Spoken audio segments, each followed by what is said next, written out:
Pagbasa mula sa aklat ng Henesis. Sinabi ng Panginoon, hindi mainam na mag-isa ang tao. Bibigyan ko siya ng makakasama at makakatulong. Kaya lumikha siya ng mga hayop sa parang at ibon sa himpapawid. Inilapit sa tao at ipinaubaya dito ang pagbibigay ng pangalan ng mga iyon. Kung ano ang kanyang itawag, iyon ang magiging pangalan nila.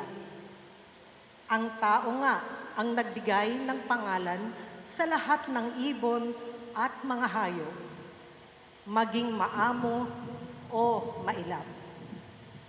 Ngunit wala isa man sa mga ito ang angkop na kasama at katulong niya. Kaya't pinatulog ng Panginoon ang tao.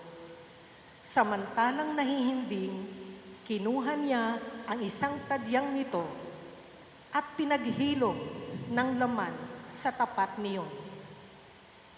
Ang tadyang na iyo'y ginawa niyang isang babae at inilapit sa lalaki.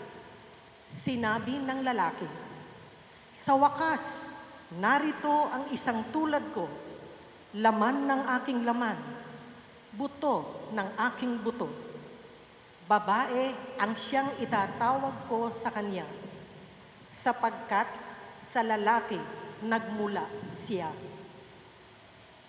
Ito ang dahilan kaya iniiwan ng lalaki ang kanyang ama at ina upang sumama sa kanyang asawa, sapagkat sila'y nagiging isa.